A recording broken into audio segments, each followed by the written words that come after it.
I returned home after completing my last mission.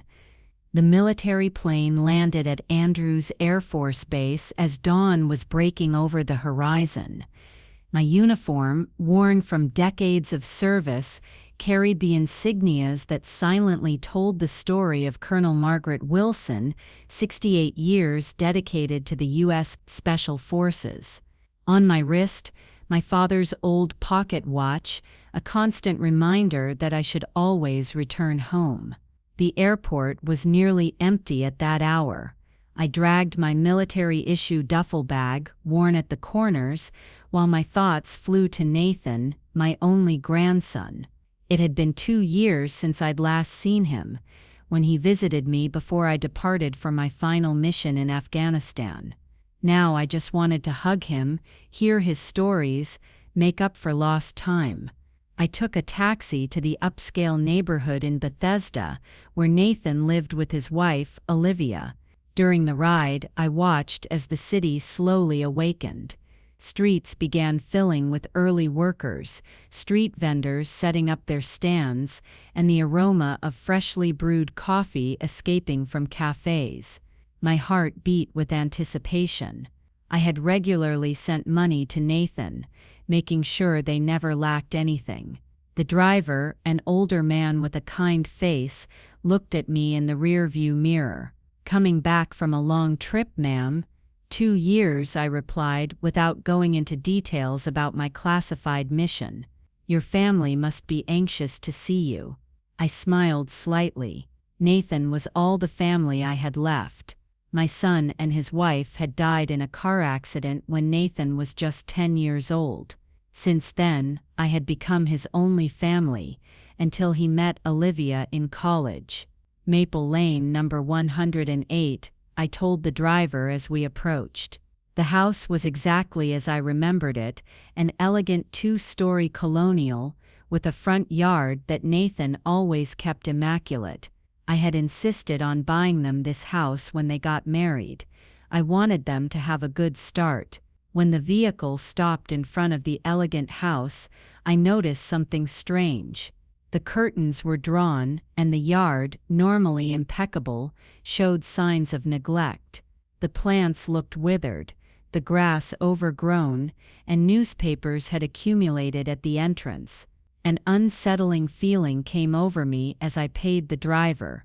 Why would there be such desolation in my grandson's home? What I would discover in the next few minutes would change my life forever, in a way I could never have imagined.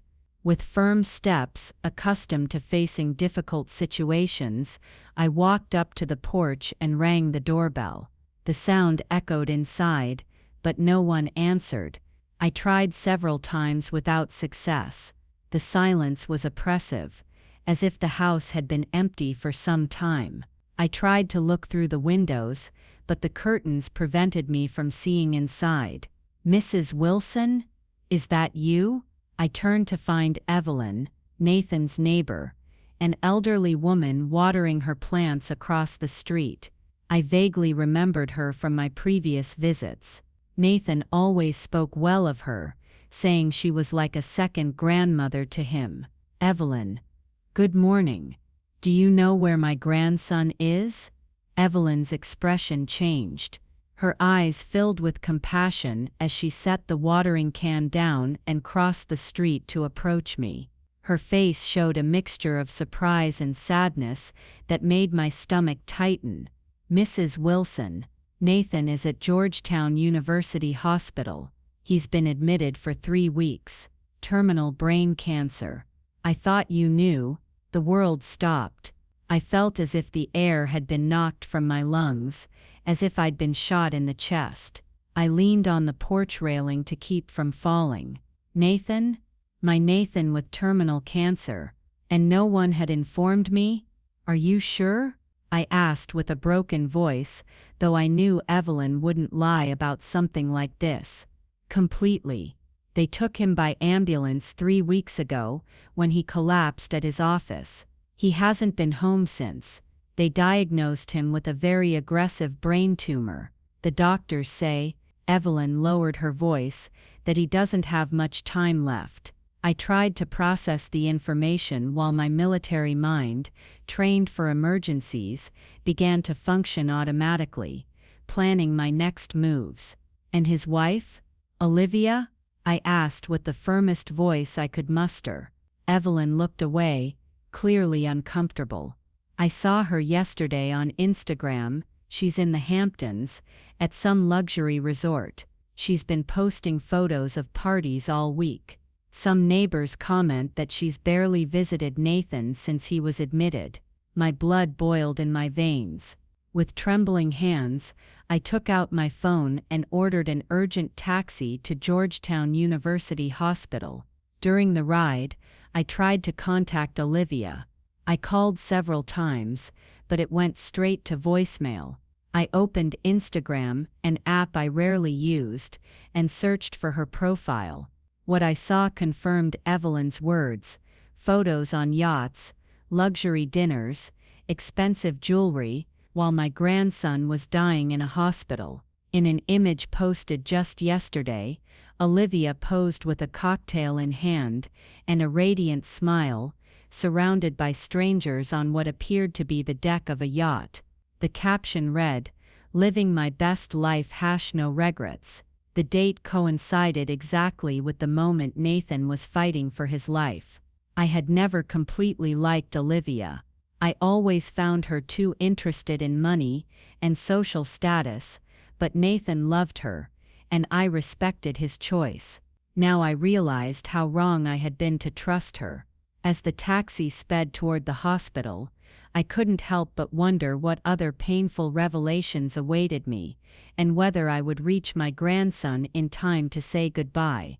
The taxi stopped in front of the imposing Georgetown University Hospital building. I paid the driver and quickly got out, dragging my military duffel bag. The characteristic smell of disinfectant hit me as I entered, mixed with that aseptic and cold hospital atmosphere. My legs, accustomed to long military marches, seemed to fail me now. I approached the information desk, where a nurse was typing something into her computer. "Nathan Wilson, I need to see him," I said with the firmest voice I could find. The nurse looked at me briefly before checking the system. "Room 512, 5th floor," she replied after a few seconds. "But I should warn you that he's in critical condition. Only immediate family can enter." "I'm his grandmother," I answered, showing her my military ID. "His only family present, apparently." The woman nodded with an understanding look and directed me to the elevators. While waiting, I noticed how much I had aged in these 2 years. The special missions in Afghanistan had been particularly difficult, negotiating with armed groups for the release of hostages, but nothing had prepared me for this. The elevator seemed to take forever. With each passing second, I felt I could be losing the last moments with Nathan. My heart raced, mixing fear, sadness, and growing indignation. What would I find when I entered that room? And what dark secrets had Olivia been hiding while I was away serving my country? When I finally reached the 5th floor, I followed the directions to room 512. The ICU hallway was silent, interrupted only by the beeping of machines and the hurried footsteps of medical staff. I stopped in front of the closed door, took a deep breath, and entered. The constant beeping of the machines greeted me, along with the smell of medications and the hum of medical equipment. And there he was, my Nathan, unrecognizable among tubes and white sheets. His face, once full of life, was now emaciated and pale. He had lost so much weight that his cheekbones protruded under his yellowish skin. His dark brown hair, which he always kept perfectly groomed, was now thin and lifeless. I approached the bed slowly, as if fearing my presence might somehow hurt him. The monitors displayed his vital signs, weak but present. A breathing tube entered his mouth, and several catheters were connected to his arms. "Nathan, my boy," I whispered, approaching the bed and carefully taking his hand. It was cold and thinner than I remembered, with blue veins marked under his pale skin. To my surprise, his eyes opened slowly at the sound of my voice. Those blue eyes, so similar to my son's, looked at me with recognition. A weak smile formed on his dry lips, around the breathing tube. "Grandma, you came," he murmured with difficulty, his voice barely audible. I couldn't contain the tears I had been holding back since receiving the news. "I always come back, my boy. I promised you," I replied, gently squeezing his hand. Nathan tried to speak again, but the effort seemed too great. Instead, he weakly squeezed my hand. His eyes said everything his lips couldn't: relief, love, and deep sadness. A doctor entered the room. He was a middle-aged man, with glasses and a serious expression. He observed me for a moment before approaching. "Are you family?" he asked quietly. "I'm his grandmother, Margaret Wilson," I replied, without releasing Nathan's hand. "I just returned from a mission abroad. No one informed me of his condition." The doctor nodded gravely, and gestured for me to speak outside. I kissed Nathan's forehead, and promised to return in a minute. In the hallway, the doctor introduced himself as Dr. Bennett, the oncologist in charge of my grandson's case. What he was about to reveal would make my blood boil with rage and change the course of my life forever. "Mrs. Wilson, I'm sorry to be the one to give you this news," he began with a professional but compassionate voice. "Nathan has a glioblastoma, a very aggressive type of brain tumor. When he arrived, it was already at an advanced stage." "Why wasn't I contacted?" I asked, maintaining the composure I had learned in decades of military service, though inside I felt like I was crumbling. "We tried. You appeared as the emergency contact in his file, but the number we had didn't work. His wife told us you were on a classified mission, and that it was impossible to contact you." A lie. There was always a protocol for family emergencies, even during classified missions. Olivia knew this perfectly well. "How much time does he have left?" I asked directly, preparing for the worst. Dr. Bennett looked at me with empathy. "Days, maybe hours," he replied gravely. "We've done everything possible, but the cancer is very advanced. If he had received medical attention earlier, when the first symptoms appeared, perhaps the story would be different."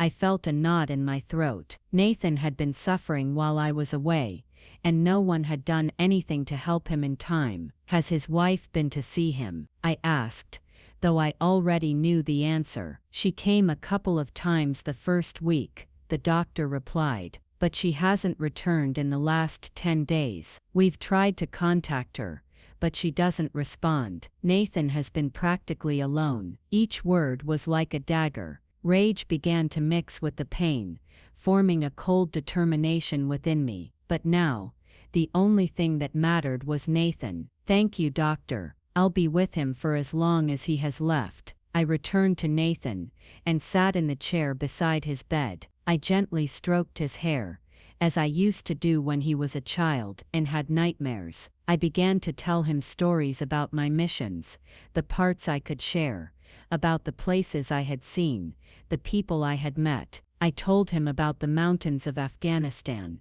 the sunrises over Kabul, the children we had rescued in our last operation. I don't know if he was listening all the time. He drifted in and out of consciousness, but when he was awake, his eyes never left me. Sometimes he would smile weakly or squeeze my hand, as if wanting to tell me he was there, that he was listening. I reminded him of when he was little, and would follow me around the house, imitating my military steps, or when I taught him to swim at Virginia Beach, overcoming his fear of water. We remembered together the day of his college graduation, how I had cried with pride, seeing him receive his diploma, the first in our family to complete higher education. The hours passed like this, between memories and comfortable silences. Nurses came and went, adjusting equipment, checking vital signs, but it was as if only Nathan and I existed in our bubble of shared memories. At nightfall, after a long period of silence, Nathan opened his eyes once more. They seemed clearer, more present than before. "Grandma, I love you," he murmured with surprising clarity, as if he had gathered his last strength for these words. "Thank you for coming." He squeezed my hand with a strength he hadn't shown until then. And then, as if he had completed his last mission, his breathing became irregular. His chest rose and fell with increasing difficulty. The alarms on the machines began to sound with a sharp, constant beep. Medical staff rushed into the room. A nurse asked me to leave, but I refused. I was a decorated colonel.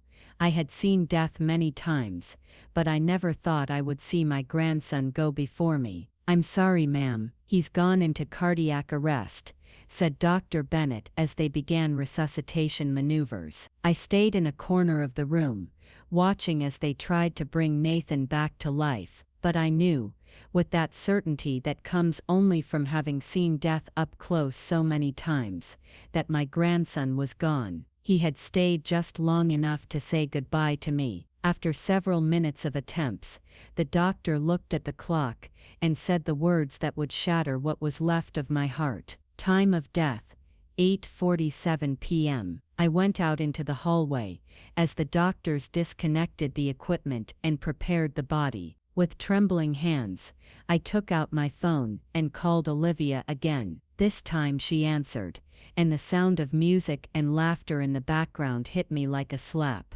"What do you want, Margaret?" "I'm busy," she answered with irritation, as if my call were an annoyance at her party. "Nathan just died," I said coldly, controlling the rage that threatened to overwhelm me. There was a brief silence, barely perceptible over the noise of the party. "Oh, that's a shame.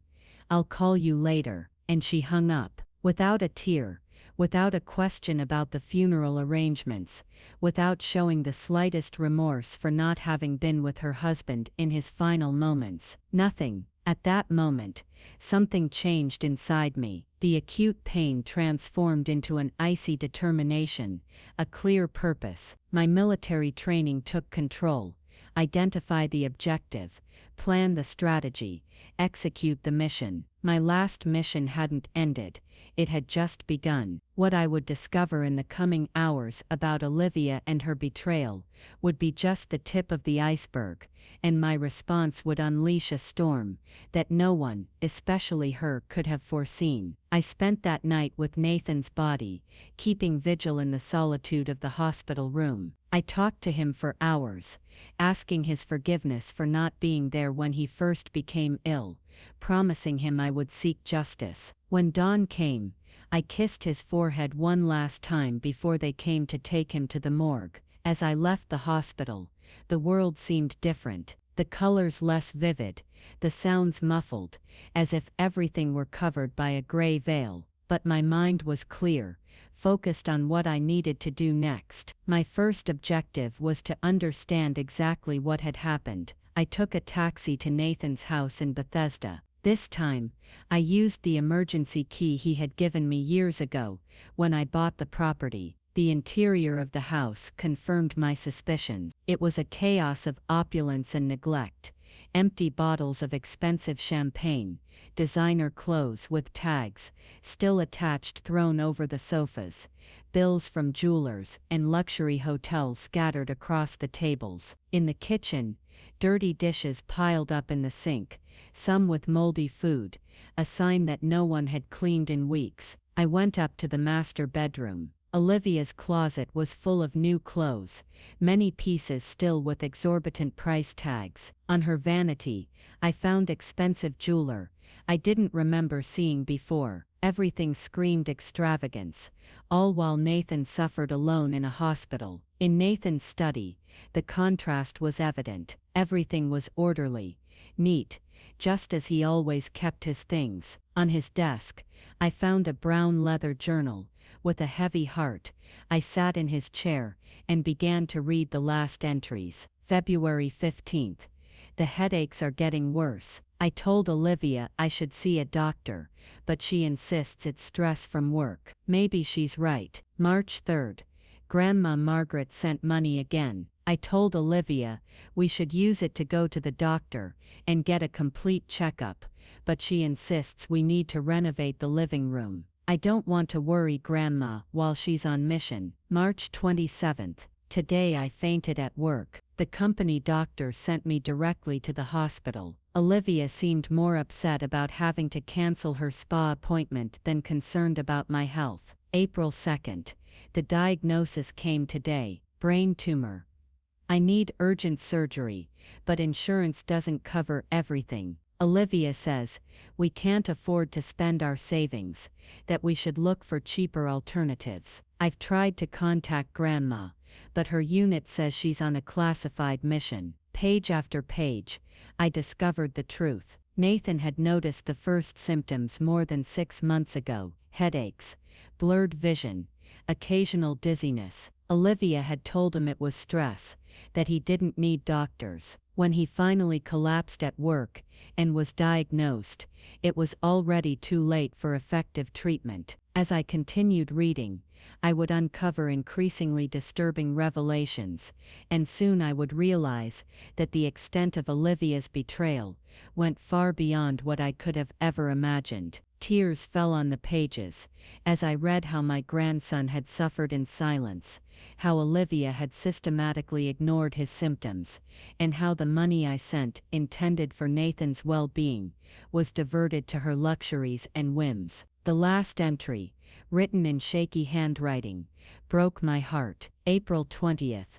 The doctors say I don't have much time left. Olivia barely comes to see me. I just want to see my grandmother one more time before I go. I know she would understand. I know she would be here if she could. I closed the journal, pressing it against my chest, as if I could absorb something of Nathan's essence through its pages. Then, with the meticulousness that my military career had taught me, I began to gather evidence. I found bank statements showing large withdrawals that coincided with luxury purchases in Olivia's name, bills from designer stores, exclusive spas, trips to resorts, all while Nathan was sick, all paid with the money I sent for his well-being. But what I would find next on his computer would be the most chilling proof of her betrayal, evidence that would change the entire course of my actions and take my search for justice to a completely new level. On Nathan's computer, protected with a password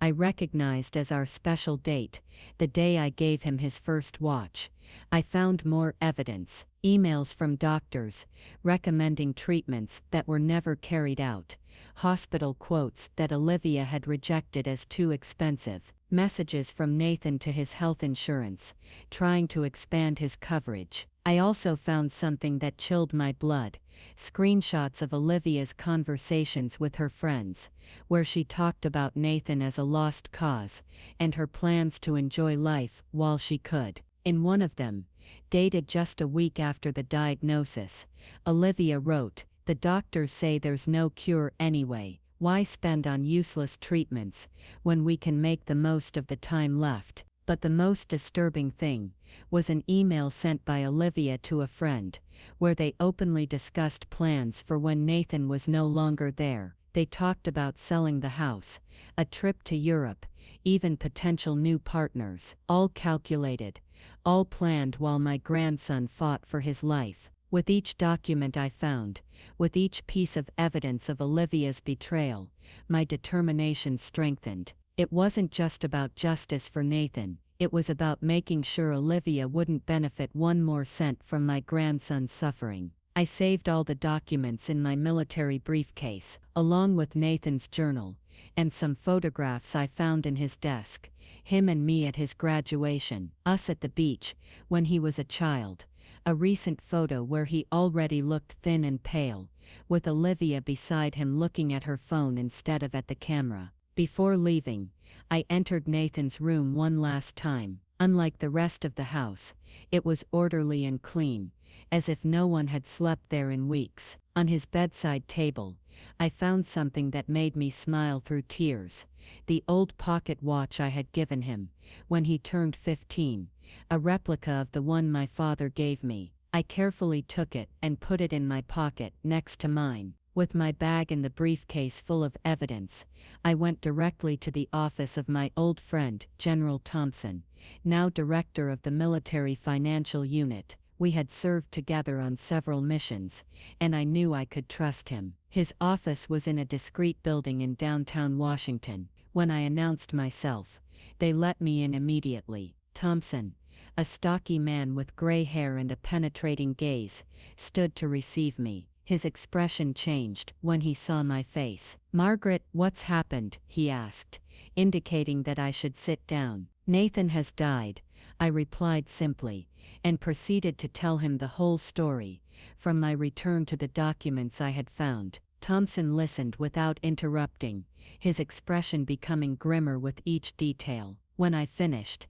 he pounded his desk with his fist. "Margaret, I'm so sorry about your grandson," he said with sincere compassion. "What can I do to help you?" "I need to block all accounts and cards linked to Nathan and Olivia," I replied with determination. "Olivia doesn't deserve to benefit one more day from my grandson's money." Thompson nodded and picked up the phone. With a few orders, he set in motion the process that would freeze all financial assets. "This is temporary," he explained. "You'll need a court order to make it permanent. I recommend you hire a good lawyer immediately." "Do you know anyone?" I asked. "Davidson, Richard Davidson. He's relentless and honest. I'll call him right now." That same afternoon, all of Nathan and Olivia's bank accounts were frozen. I hired lawyer Davidson, a middle-aged man with a stern expression and an impeccable reputation, known for his relentless sense of justice. After reviewing the evidence I had gathered, he nodded confidently. "We have a solid case. Colonel Wilson will file a lawsuit for criminal negligence and misappropriation of funds. With your financial power over your grandson's accounts and this evidence, I can get the court to rule in our favor." It wasn't long before Olivia discovered what I had done. That night, while organizing the documents for Nathan's funeral in the hotel room where I was staying, my phone rang. It was her, and what would happen next would unleash a silent war that would change our lives forever. "What have you done, you old witch?" she screamed as soon as I answered. "My card was declined at the hotel. Ipalda, all the accounts are blocked." "Justice," I replied simply, with the same cold voice I used during interrogations in my missions. "Enjoy your last night of luxury, Olivia. Tomorrow you're back to reality. You can't do this to me. I'm Nathan's widow. I have rights. Rights are earned, and you lost all of yours when you abandoned my grandson while he was dying. I'll see you in court." I hung up without waiting for her response. Her threats and screams meant nothing to me. I had faced guerrillas, terrorists, and warlords. A greedy, selfish woman didn't scare me in the least. However, something told me that this battle was far from over. Olivia wasn't the type of person who would give up easily, and what she would do next would test my mettle like never before. The court case was surprisingly quick. The evidence was overwhelming.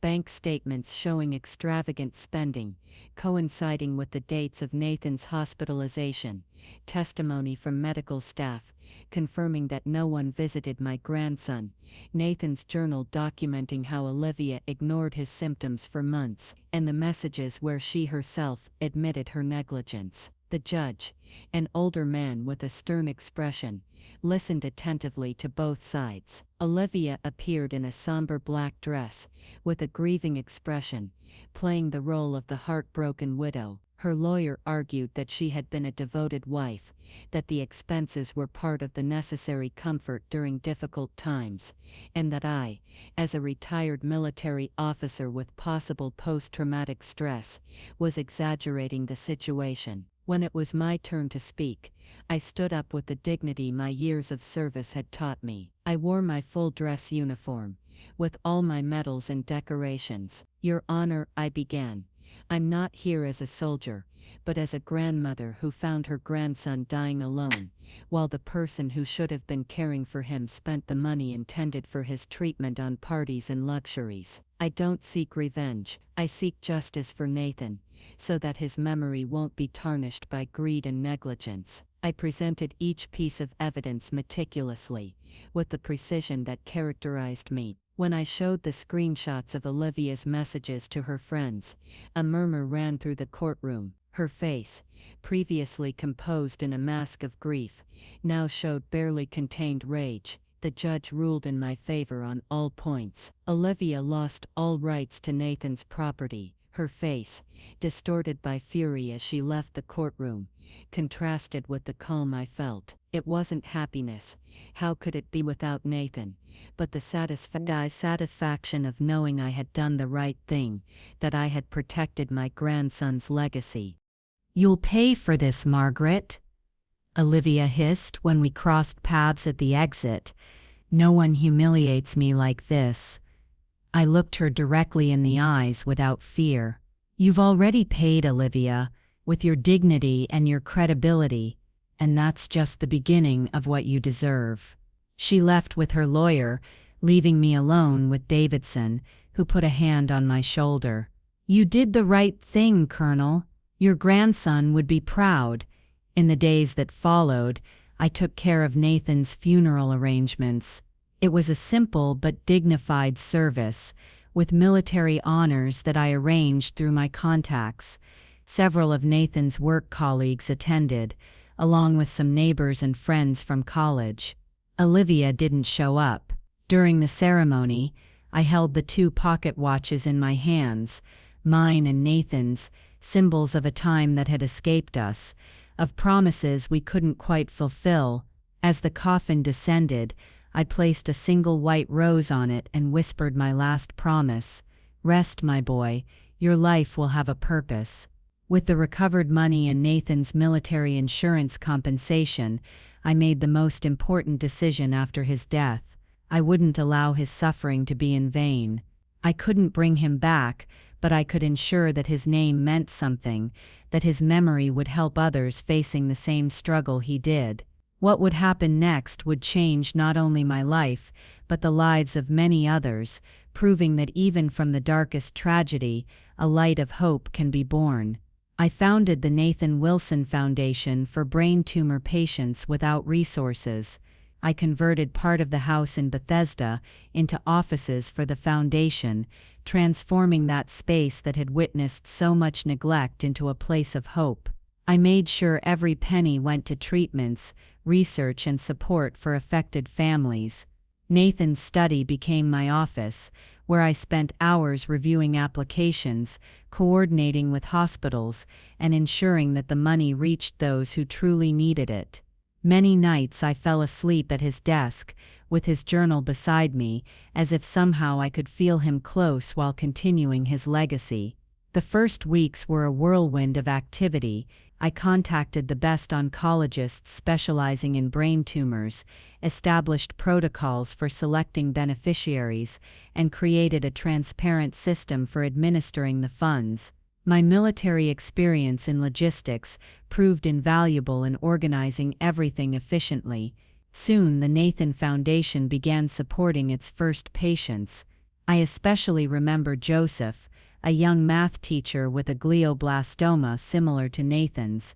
Thanks to early detection and the Foundation's support, he was able to access an experimental treatment that gave him 2 more years of life. Enough time to see his daughter born and leave recorded messages of love that would accompany her throughout her life. Each successful case eased my pain a little, as if each life saved in Nathan's name somehow compensated for his loss. But the nights were still difficult. In the solitude of the hotel room where I was temporarily staying, the memories came back strongly. Nathan as a small child running on the beach, teenage Nathan proud with his first watch, adult Nathan hugging me before my last mission, and always, inevitably, Nathan in that hospital bed, telling me he loved me before departing. A month after establishing the foundation, I decided to visit Children's National Hospital, where we had begun funding an early detection program for brain tumors in underprivileged children. I wanted to see personally how it was working, to ensure our support was making a difference. The hospital director, Dr. Morgan, received me warmly and guided me through the facilities, showing me the new equipment acquired thanks to the foundation and introducing me to the medical staff involved in the program. The results are already notable, Colonel Wilson, he explained as we walked down a colorful hallway decorated with children's drawings. We've detected 2 cases at an early stage that probably would have gone unnoticed until it was too late. Those children now have real possibilities of cure. I felt a mixture of sadness and satisfaction. Nathan hadn't had that opportunity, but others would thanks to him. However, none of us could imagine that that day, in that very hospital, I would find something that would completely change the course of my life. As we toured the pediatric oncology section, my attention was drawn to a small solitary figure. In a room at the end of the hallway, sitting by the window, I saw a girl of about 7 years old. Her hair had begun to fall out due to chemotherapy, but her large expressive eyes shone with a strength that instantly reminded me of Nathan when he was little. She was alone, hugging an old, worn teddy bear, looking out at the hospital garden with a contemplative expression too serious for someone her age. "Who is that girl?" I asked Dr. Morgan. "Emily Robinson," he replied in a low voice. "An especially sad case. She lost her parents in an accident 6 months ago. She has no other family. She's under state custody while receiving treatment for a brain tumor. Fortunately, it was detected in time, and she's responding well, but she's alone." I completed the sentence, feeling an immediate connection with the little one. The doctor nodded. "Social services come to see her regularly, but you know how the system is. Too many cases, too little staff." I approached the door of the room, drawn by a force I couldn't explain. I knocked softly and entered when the girl turned her head toward me. "Hello, I'm Margaret," I introduced myself with a gentle smile, approaching slowly so as not to frighten her. "What's your name?" "Emily," she replied with a shy but clear voice, studying me with her large brown eyes. "Are you a doctor?" I sat in the chair next to her bed at a respectful distance. "No, I hesitated for a moment, not knowing exactly how to define myself. "Just a grandmother, who's come to visit the hospital." Emily hugged her teddy bear tighter, as if seeking protection. "I don't have a grandmother," she said with a frankness that disarmed me. "Or parents. The accident took them, and now it's just me and this tumor the doctors are trying to remove." Her sincerity hit me like a gust of wind. There was no self-pity in her voice, just a serene acceptance of her reality that was heartbreaking in someone so young. "Can I ask you something?" she said after a moment of silence. "Of course, Emily. Why do you wear that uniform with so many medals? Are you a hero?" I smiled at the unexpected question. I had forgotten I was still wearing my dress uniform, the same one I had worn in court. "I'm not a hero," I answered honestly, "just a soldier who did her job as best she could."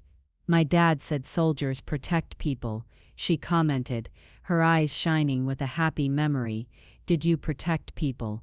"I tried," I replied, feeling a pang as I thought of Nathan, whom I couldn't protect when he needed me most.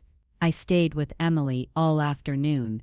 I told her adapted stories from my days in the army, about rescue missions, about the remote places I had visited. I omitted the violent details, of course focusing on moments of courage, camaraderie, overcoming. I told her how there is always hope even in the darkest moments, how life can surprise us when we least expect it. Emily listened with absolute attention, asking occasional questions that revealed a sharp intelligence. Sometimes she smiled, a luminous smile that completely transformed her face, emaciated by the disease. When it was time for me to leave, a nurse came in to administer her evening medication. I got up to say goodbye, and Emily looked at me with a mixture of hope and fear. "Will you come tomorrow?" she asked in a small voice, as if afraid of the answer. Something in that question, in those eyes that had seen too much suffering for their age, touched a deep fiber in me. Without thinking twice, I replied, "Of course, Emily, I'll be here tomorrow." I never imagined at that moment that that simple promise would be the beginning of something much deeper, something that would show me that, sometimes, we find healing precisely by helping others heal. And I kept my word. The next day I returned, bringing with me a storybook I had bought especially for her. Emily received me with a smile that lit up the entire room. That's how a routine began. Every day I visited Emily, bringing her small gifts, books, board games, a scarf I knitted myself when the treatment intensified her hair loss. I read her stories, we played simple games when she had energy, or I simply sat beside her, holding her hand when the pain and side effects of chemotherapy left her too weak to talk. The hospital staff began to know me. The nurses greeted me by name, the doctors consulted me about Emily, as if somehow I had become part of her life in a natural and expected way. One day, while Emily was sleeping after a particularly difficult treatment session, Dr. Morgan invited me for coffee in the hospital cafeteria. "It's been a month, Colonel Wilson," he commented as he stirred his coffee. "You haven't missed a single day. Emily needs me," I replied simply. The doctor looked at me with a thoughtful expression. "Have you considered the possibility of becoming her legal guardian? Social services are overwhelmed, and Emily has clearly established a bond with you." The suggestion took me by surprise, though deep down, it was something I had begun to consider silently. "Would it be possible?" I asked. "I'm 68 years old and I've just lost my grandson. I don't know if the authorities would consider me a suitable candidate. Your service record, your stable financial situation, and the evident bond with Emily would work in your favor," replied the doctor. "Besides, Emily's treatment is working. The latest results are very promising. She could recover completely." That night, in the solitude of my hotel room, I reflected at length on this possibility. Was I ready to care for a child, after all I had been through? Wasn't I too old? What would happen to Emily if something happened to me? But as these thoughts swirled in my mind, an unexpected news was about to arrive, news that would test my determination and my commitment to justice in a way I had never anticipated. I took Nathan's watch in my hands, as if seeking his advice. I could almost hear his voice saying, "Go ahead, Grandma. Emily needs you as much as you need her." The decision was made. The next day, I initiated the procedures to become Emily's legal guardian. The process wasn't simple. There were interviews, psychological evaluations, home visits. I had to accelerate the renovation of the guest bedroom in Nathan's house to make it suitable for a little girl. My age was questioned, as I expected, but my impeccable record, my financial stability, and the positive reports from the hospital staff about my relationship with Emily tipped the balance in my favor. Meanwhile, the news about Emily's treatment continued to be positive. The tumor was responding, progressively shrinking. Her strength was returning little by little, and although she still had difficult days, they were becoming less frequent. I didn't immediately tell her about my adoption plans. I didn't want to give her false hope if something went wrong. But when social workers came to interview her as part of the process and asked her how she would feel living with me, her answer was clear. "Grandma Margaret is my favorite person in the whole world," she said with conviction. "I would like to live with her forever." Grandma Margaret. That's how she had spontaneously begun to call me a few weeks earlier, and each time she did, I felt a mixture of joy and nostalgia. I didn't intend to replace her biological parents, of course, but that small recognition of our bond meant a lot to both of us. 3 months after meeting Emily, I received the call I had been waiting for. My guardianship request had been approved. I could take her home as soon as the doctors considered she was ready to continue her treatment as an outpatient. That afternoon, when I went to visit her, I brought a small cake to celebrate. As we shared it, I finally told her, "Emily, I have important news to give you," I began, trying to control my emotion. "If you want, when you leave the hospital, you'll come to live with me. I'll be your legal guardian." Her eyes opened wide, processing the information. "Forever?" she asked with a trembling voice. "Forever," I confirmed. "We'll be family, you and I." The girl dropped her fork, and with an energy I hadn't seen in her in months, threw herself into my arms. I felt her tears wet my blouse as I carefully hugged her, conscious of her fragility. "Thank you, Grandma," she whispered between sobs. I was so afraid of going to an orphanage. I held her against me, silently promising myself that she would never have to feel that fear again. Just when it seemed that our lives were beginning to find a new balance, I received news that threatened to shake the foundations of everything I had built. Olivia hadn't given up, and what she was about to do would test my mettle and determination like never before. With time, the doctors confirmed that Emily's treatment was working extraordinarily well. The tumor had reduced significantly, and although she would still need regular follow-up and some less intense chemotherapy sessions, she could continue her recovery outside the hospital. The day Emily left the hospital, I took her home, the house that had been Nathan's. Her room was ready, painted yellow with stars on the ceiling, as she had told me she liked. I had filled it with books, toys, and small details to make her feel welcome: a moon-shaped lamp, constellation-patterned curtains, and a desk where she could draw and study when she felt better. "Is this for me?" she asked with wide eyes, as she entered the room, firmly holding her old teddy bear. "All for you, little one," I replied, holding back tears as I saw her expression of amazement. "This is your home now." Emily toured the room, touching each object with reverence, as if afraid it would disappear if she let go. When she reached the desk, she noticed a framed photograph. "Who is that?" she asked, pointing to the image of Nathan smiling at his college graduation.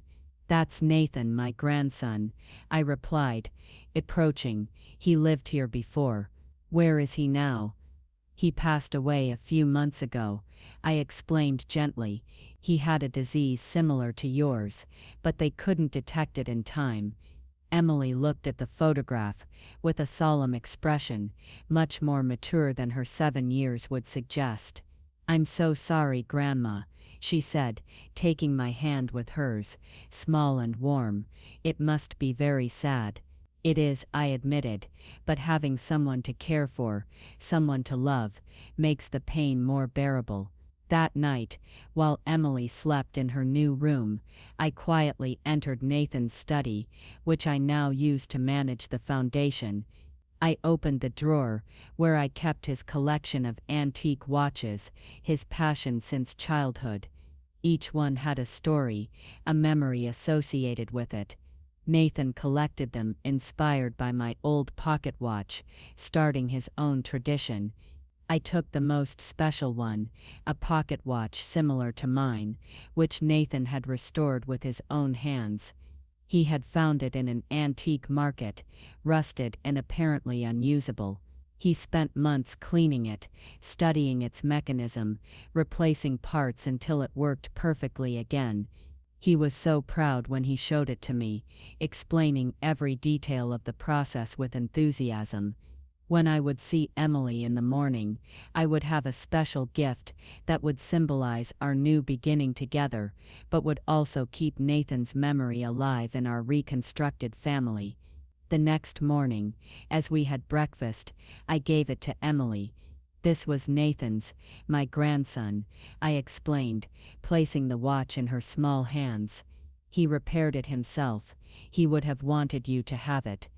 Emily held it with reverence, carefully opening it to see its interior, where the gears moved with precision. "It's beautiful," she murmured, running her fingers over the polished surface. "I'll take very good care of it, I promise. I know you will." I smiled. "And someday, when you're older, I'll tell you all the stories behind each watch he collected." "Will you tell me more about him?" she asked, closing the watch and pressing it against her chest. "I'd like to know him through your stories." "Every day," I promised. "Nathan will always be part of our family." The following months brought a completely new routine to my life. After decades of military service, with its strict discipline and unpredictable missions, now my days revolved around much simpler, but equally important things: preparing breakfast for Emily, taking her to her medical appointments, helping her with schoolwork when she finally was able to attend classes part-time. The Nathan Wilson Foundation grew more than I ever imagined. In 2 years, we had helped more than 100 families, funded promising research on experimental treatments, and established an early detection protocol that had already saved lives. I hired staff to handle the day-to-day operations, but I continued to personally supervise every important aspect. It was Nathan's legacy, and I would ensure it remained true to its original purpose. One morning, I received a call that chilled my blood. It was Davidson, my lawyer, with concerning news. "Colonel Wilson, Olivia has filed a lawsuit against you. She alleges that you manipulated Nathan in his final days to change his will, and that you've diverted funds that legitimately belong to her." "That's ridiculous," I replied, feeling rage reignite within me. "We have evidence of everything." "I know, but she's hired a very aggressive law firm. They're willing to go all the way, and they're even questioning your fitness to be Emily's guardian." I looked out to the garden, where Emily was playing with a ball, her hair beginning to grow back, her smile becoming more frequent. How dare Olivia threaten the stability we had worked so hard to build? "Prepare for battle, Davidson," I said with determination. "This time it's not just for Nathan, it's for Emily too." What Olivia didn't know is that when you threaten a soldier's family, especially an innocent child, you face a determination that transcends any obstacle. And I was willing to do whatever it took to protect what was left of my family. Emily recovered completely. Her hair grew back, stronger and brighter than before, forming chestnut curls that framed her now healthy and smiling face. Regular medical checkups confirmed what we could already see: she was defeating the cancer that had threatened her life. As she regained strength, Emily developed a vibrant and curious personality. She loved drawing, reading, and surprisingly, collecting antique watches, inspired by Nathan's collection. Together we visited antique markets on weekends, looking for interesting pieces for her growing collection. She also showed interest in the foundation. At 9 years old, she joined a group of young volunteers who visited hospitalized children, bringing them the same comfort she had received. Seeing Emily, who had been through so much, offering comfort to other sick children, filled me with indescribable pride. Every afternoon, Emily and I would sit on the back porch, where I had planted climbing roses that now flowered exuberantly, covering the wall with explosions of pink and red. She would tell me about her day at school while I knitted. Sometimes we talked about Nathan, other times about her parents, keeping alive the memory of those who were no longer physically with us. Many times we simply enjoyed the shared silence, the simple pleasure of being together. Occasionally, I received news about Olivia through my lawyer. After losing the case, she had tried several times to contest the sentence, without success. Eventually she moved to another city, apparently married to a wealthy businessman. I felt nothing when hearing this news, neither rage nor satisfaction. Olivia belonged to the past, to a closed chapter of my life. One afternoon, while we were baking cookies in the kitchen, an activity Emily adored, she asked me a question that took me by surprise. "Grandma Margaret, did you ever forgive Olivia?" I set the dough aside and looked out the window, toward the garden where the flowers swayed with the gentle spring breeze. It was a profound question, especially coming from someone so young. "It's not about forgiveness, Emily," I finally replied, choosing my words carefully. "It's about justice, and about transforming pain into something good." Emily nodded, with a wisdom beyond her years. "Like you did with me," she said, not as a question, but as a statement. I looked at her, surprised by her insight. "What do you mean?" "You lost Nathan, and you were very sad," she explained while forming small balls of dough. "But instead of staying sad forever, you created the foundation to help other sick children. And then you found me. You transformed your pain into something good." I smiled and stroked her hair, moved by her understanding. "No, my child, you saved me," I confessed. "When I lost Nathan, I felt that a part of me had died with him. You gave me back a reason to go on." Emily left what she was doing and hugged me tightly, getting flour on me, but I didn't care. That small body, warm and vibrant with life, had become my anchor, my purpose, and although the shadows of the past sometimes tried to reach us, I had learned that true strength lies in creating light, where once there was only darkness. That night, while Emily slept, I took out my father's old watch and placed it next to Nathan's, which Emily had left on her bedside table. 2 watches, 2 generations, 2 promises to come home, and although Nathan couldn't keep his, I had found my way back through Emily. My last mission wasn't in Afghanistan. My last mission began the day I returned and found my grandson dying. A mission of justice, of transformation, of love. A mission that would continue as long as my heart kept beating, as long as Emily kept smiling, as long as Nathan's memory lived on in every life saved by the because in the end, true justice isn't about punishment, but about rebuilding what has been broken. In mission, about finding light in the deepest darkness, about discovering that, even after the most painful loss, love can bloom again, like the roses in our garden, after the harshest winter. 5 years after that fateful day, when I returned to find Nathan dying, Emily celebrated her 12th birthday with a party in the garden.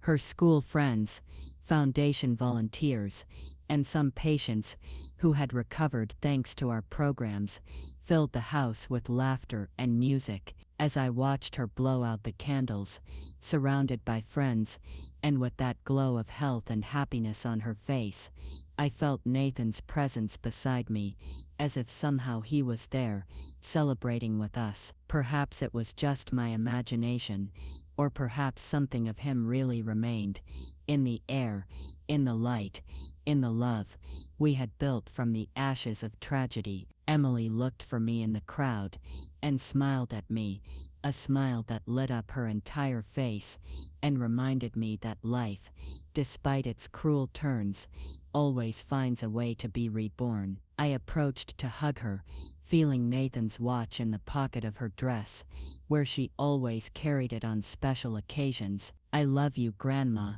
she whispered against my shoulder. "And I love you, my child," I replied, knowing that those words contained an entire universe of feelings that no language could fully express. That night, after everyone had left, and Emily had gone to bed, exhausted but happy, I sat on the back porch with a cup of tea, contemplating the stars. On my wrist, I wore my father's old watch, its constant ticking a reminder of the inexorable passage of time, but also of its continuity. of how it flows and transforms us. I thought about everything I had lived through, the dangerous missions, the painful losses, the moments of despair, but also those of profound joy and connection. I thought of Nathan, of what his life would have been like if circumstances had been different, and of how, despite his premature departure, his spirit continued through the foundation and through Emily, and I understood, with that clarity that sometimes only comes in the quietness of night, that the justice I had sought was not just for Nathan, but also for myself. I had not only protected his legacy and punished the one who had betrayed him, I had found my own path to healing, to a renewed purpose, to a different but equally meaningful form of love. My last mission hadn't ended, it would continue, as long as I lived, manifesting in different ways, but always with the same core: protect, care, love. And when my time came to reunite with Nathan, I could do so knowing I had fulfilled my promise, that I had honored his memory in the best way possible, by living fully, loving generously, and transforming pain into a legacy of hope and healing. Because sometimes, the deepest justice doesn't come from courts or sentences, but from how we choose to respond to pain, from how we find. I want to be a doctor, like Dr. Morgan. I want to help children with cancer, so they don't have to go through what Nathan and I went through. Her words filled me with such intense pride that I felt tears welling up in my eyes. This child, who had faced so much suffering, now dreamed of alleviating the pain of others. In her, I saw the same spirit of service that had guided my own life, but directed toward healing instead of defense. It's a difficult path, I told her honestly. It requires many years of study and sacrifice. Emily raised her chin, with that determination that reminded me so much of myself when I was young. You taught me that difficult things are the ones most worth doing, Grandma, and I have my whole life ahead of me to study. I took her hand across the table, moved by her resolution. Then I'll support you every step of the way. Time continued to pass, bringing new challenges and joys. The Nathan Foundation continued to grow, expanding to other American cities, and eventually establishing collaborations with hospitals in Canada and Europe. Emily, now a teenager, became an integral part of the organization, contributing her unique perspective as a survivor and her tireless energy.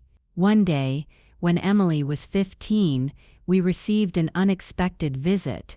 Davidson, my lawyer, showed up at home with a grave expression. "Colonel Wilson, I have news about Olivia," he said after accepting a cup of coffee. "She's passed away, a car accident in Seattle." The news took me by surprise.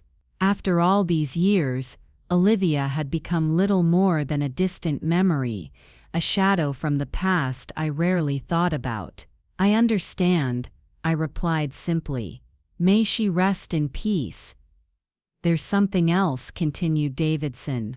"Before she died, she wrote a confession letter. She admitted everything: how she deliberately ignored Nathan's symptoms, how she diverted money for her personal expenses, even how she blocked attempts to contact you when he worsened." I remained silent, processing this information. What was I supposed to feel? Satisfaction, vindication, sadness? In the end, I only felt a strange peace. Olivia's confession didn't change anything for me, but perhaps she had found her own form of justice, her own way of making peace with her actions. "Is there anything I need to do?" I finally asked. Davidson shook his head. "No. I just thought you should know. It definitively closes the legal chapter of this matter." That night, during dinner, I told Emily about Olivia. She was old enough to understand, and I had always been honest with her about the past. "How do you feel, Grandma?" she asked, studying my face with those perceptive eyes that had seen too much for her age. I reflected for a moment, before answering. "At peace," I said finally. "The real justice came long ago, when we decided to honor Nathan's memory by helping others. Whatever happened with Olivia doesn't change that." Emily nodded, understanding perfectly. "It's like you told me once, justice isn't about punishment, but about rebuilding what has been broken." I smiled, surprised and moved that she remembered my exact words from years ago. "Exactly, my child. And we've rebuilt something beautiful, don't you think?" "The most beautiful thing in the world," she replied, taking my hand across the table. The years continued to pass. Emily grew up, graduated with honors from high school, and was accepted to medical school, the first step toward her dream of becoming a pediatric oncologist. I was aging, of course, but I remained active in the foundation, though I increasingly delegated responsibilities to the competent staff we had trained. On my 78th birthday, Emily, then 18, surprised me with a special gift. She had restored one of the antique watches from Nathan's collection herself, patiently learning the craft through online tutorials and the guidance of a local watchmaker. "So you always remember that time is a circle, Grandma," she told me, as she handed it to me, shiny and functional, after years of being silent. "What Nathan began, you continued, and I will carry forward." I held it against my chest, deeply moved by this gesture that connected our 3 lives in such a symbolic and beautiful way. "It's the most perfect gift I could have imagined," I told her, kissing her forehead. That night, while Emily slept and I contemplated the 3 watches together, my father's, Nathan's, and now the one restored by Emily, I reflected on the extraordinary journey my life had been. From the young soldier determined to protect her country, to the heartbroken grandmother seeking justice, and finally the woman who had found renewed purpose in caring for a child and creating a legacy that would save countless lives. My last mission had turned out to be the most important of all, transforming tragedy into hope, pain into purpose, loss into love. And although I knew my days were numbered, as everyone's are, I felt a deep satisfaction in knowing that what we had built would endure long after I was gone. Emily would continue the legacy, with her own style and vision, but keeping alive the essence of what we had created together. The Nathan Foundation would continue saving lives, remembering a young man who left too soon, but whose name now meant hope for so many. And perhaps, that was the purest form of justice we could have achieved, not the punishment of those who had done wrong, but the creation of something profoundly good from the ashes of tragedy. A reminder that even in our darkest moments, there is always the possibility of finding light, of creating beauty, of transforming pain into love. Because in the end, that is the true essence of justice, not an ending but a beginning. Not a conclusion, but a promise. Not just the closing of a painful chapter, but the opening of a new one, full of possibilities and hope. And as the 3 watches marked time in perfect synchrony, I knew with certainty that Nathan would be proud of what we had built, of the woman Emily had become, of the grandmother who had learned, finally, that the true mission of life is not to win battles, but to create connections that transcend even death. A mission that, like the constant ticking of the watches that united us across time and memory, would have no end as long as there was someone to continue the legacy of love, service, and hope we had built together.